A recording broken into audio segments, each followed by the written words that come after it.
ನಮಸ್ಕಾರ ಶಿಕ್ಷಕ ಆಕಾಂಕ್ಷಿಗಳೇ, ನೀವೇ ನೋಡ್ತೀರಿ student solution YouTube channel. JPSTR, PSTR, HSTR ನೇಮಕಾತಿ ಕುರಿತು ಲೇಟೆಸ್ಟ್ ಅಪ್ಡೇಟ್ ಕೂಡ ಏನು ಎಲ್ಲ ಮಾಹಿತಿಯನ್ನು ತಿಳಿಸ್ಕೊಡ್ತೀವಿ. ಸಬ್ಸ್ಕ್ರೈಬ್ ಆಗಿ ಸಪೋರ್ಟ್ ಮಾಡಿ. ನಿಮಗೆ ಗೊತ್ತಿರೋಗೆ ಏನೆಲ್ಲ ಬೆಳವಣಿಗೆ ನಡೀತಿದೆ ಅಂತ ನಾವು ಡೈಲಿ ಅಪ್ಡೇಟ್ನ ಕೊಡ್ತಾ ಇದ್ದೀವಿ. ನಿಮಗೆ ಗೊತ್ತಿರೋಗೆ ಸ್ಪರ್ಧಾತ್ಮಕರು ಪ್ರತಿಭಟನೆ ಕೂಡ ಮಾಡಿದ್ರು ಸರ್ಕಾರಕ್ಕೆ ಎಚ್ಚೆತ್ತುಕೊಳ್ಳೋದಕ್ಕೆ. ಸರ್ಕಾರ ಆಲ್ರೆಡಿ ಹೇಳ್ಬಿಟ್ಟಿದೆ, CM ಅವರು ಕೂಡ ಒಪ್ಪಿಗೆ ಕೊಟ್ಟಿದ್ದಾರೆ ನೇಮಕಾತಿ ಮಾಡೋದಕ್ಕೆ ಅಂತ. ಇಂದು ನಿಮಗೆ ಪ್ರಮುಖ ದಿನಾಂಕ ಆಗಿರುತ್ತೆ. ಇಂದು ಏನೆಲ್ಲ ಮಾಹಿತಿ ಬರುತ್ತೆ ಅಂತ ಹೇಳಿ ನಾವು ನಿಮಗೆ ನಾಳೆ ಸಂಪೂರ್ಣ ಮಾಹಿತಿ ತಿಳಿಸ್ಕೊಡ್ತೀವಿ. ಇವತ್ತು ವೆರಿ ಬಿಗ್ ಅಪ್ ಡೇ ಆಗಿರುತ್ತೆ ಇವತ್ತು ನಾಳೆ. ಬಿಕಾಸ್ ಯಾಕಂದ್ರೆ ನೇಮಕಾತಿ ಕುರಿತು ಸರ್ಕಾರ ಅಥವಾ ಕೋರ್ಟ್ ಒಂದು ಡೈರೆಕ್ಷನ್ ಕೊಡುತ್ತೆ. ಸರ್ಕಾರ ಏನು ಡಿಸಿಷನ್ ತೆಗೆದುಕೊಳ್ಳುತ್ತೆ ಅದು ಕೂಡ ಪ್ರಮುಖ ಬೆಳವಣಿಗೆ ಕೂಡ ಆಗಿದೆ. ಅದು ನೀವು ಕಾಯ್ತಾ ಇರಿ. ಅಂಡ್ ಸ್ಪರ್ಧಾರ್ಥಿಗಳು ಕೂಡ ಪ್ರತಿಭಟನೆ ಕೂಡ ಮಾಡಿದ್ರು. ಪ್ರತಿಭಟನೆ ಮಾಡಿದಷ್ಟು ಕೂಡ ಸರ್ಕಾರಕ್ಕೆ ಒತ್ತಡ ಆಗುತ್ತೆ. ಆ ಒತ್ತಡದಿಂದ ಸರ್ಕಾರ ನೇಮಕಾತಿ ಮಾಡಲೇಬೇಕಾಗುತ್ತೆ.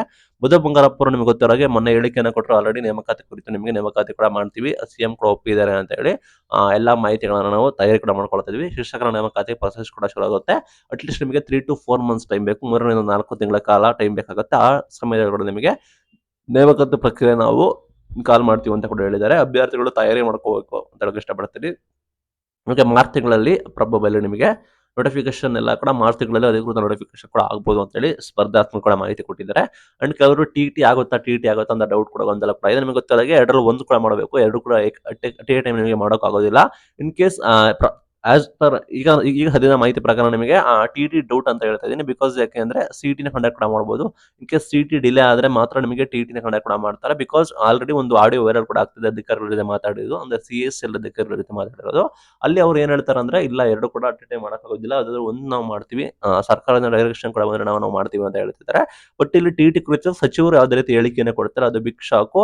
ಟೆಟ್ ಕುರಿತು ನಮಗೆ ಒಂದು ಆರ್ಟಿಕಲ್ ಅಲ್ಲಿ ಕೂಡ ಮಾಹಿತಿ ಬರ್ತಾ ಇದೆ. ಬಟ್ ಇಲ್ಲಿ ಏನಾಗುತ್ತೆ ಅಂದ್ರೆ, ವರ್ಷಕ್ಕೆ 2 ಬಾರಿ ನಾವು ಟೆಟ್ ನ ಮಾಡ್ತೀವಿ ಅಂತ ಕೂಡ ಹೇಳಿದ್ರು.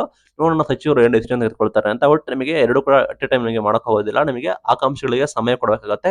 ಅಟ್ಲೀಸ್ಟ್ 2 ರಿಂದ 3 ತಿಂಗಳ ಕಾಲಾವಕಾಶ ಕೊಡಬೇಕಾಗುತ್ತೆ.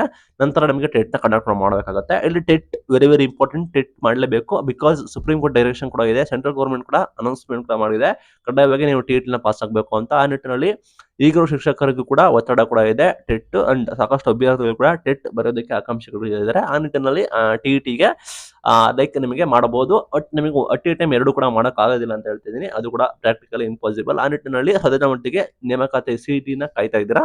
CET ಆಗೋ ಸಾಧ್ಯತೆ ಕೂಡ ಇದೆ. ಟೆಟ್ ಕೂಡ ಬರೆಯೋರು ತಯಾರಿ ಮಾಡ್ಕೊಳ್ಳಿ. CET very important. ಯಾರೆಲ್ಲ ಬರಿಬೇಕು ಅಂತ ಅನ್ಕೊಂಡಿದ್ದೀರಾ, ಎಕ್ಸ್ಪೆಕ್ಟೆಡ್ ಡೇಟ್ ಮಾರ್ಚ್ ಅಲ್ಲಿ ಆಗ್ಬೋದು. ನಂತರ ಏಪ್ರಿಲ್ ಮೇಲೆ ನಿಮಗೆಲ್ಲ ಪ್ರೊಸೆಸ್ ಕೂಡ ಶುರುವಾಗಿ ಜೂನ್ ಹೊತ್ತಿಗೆ ನಿಮಗೆ ಎಲ್ಲ ಕಂಪ್ಲೀಟ್ ಆಗಬಹುದು ಅಂತ ಹೇಳಿ ಮಾಹಿತಿ ಕೂಡ ಬರ್ತಾ ಇದೆ. ಆಕಾಂಕ್ಷಿಗಳಿಗೆ ಬಿಗ್ ಅಪ್ಡೇಟ್. ತಯಾರಿ ಮಾಡ್ಕೊಳ್ಳಿ, ನಾವು ನಿಮಗೆ ಅಧಿಕೃತ ಮಾಹಿತಿನ ಕೊಡ್ತೀವಿ. ಅದೇ ಮಟ್ಟಿಗೆ ಎರಡು ಕೂಡ ಅಟ್ ಎ ಟೈಮ್ ಮಾಡಕ್ ಆಗೋದಿಲ್ಲ. ನಿಮ್ಗೆ ಗೊತ್ತಿರೋಗೆ ಪ್ರಾಕ್ಟಿಕಲಿ ಇಂಪಾಸಿಬಲ್ ಆಗಿರುತ್ತೆ. ಆ ನಿಟ್ಟಿನಲ್ಲಿ ಅಧಿಕಾರಿಗಳು ಕೂಡ ಹೇಳಿದ್ದಾರೆ, ಎರಡು ಕೂಡ ಅಟ್ ಎ ಟೈಮ್ ಮಾಡಕ್ ಆಗೋದಿಲ್ಲ ಅಂತ. ಇದು ಇವತ್ತಿನ ವಿಡಿಯೋ. Thank you for watching. Thank you.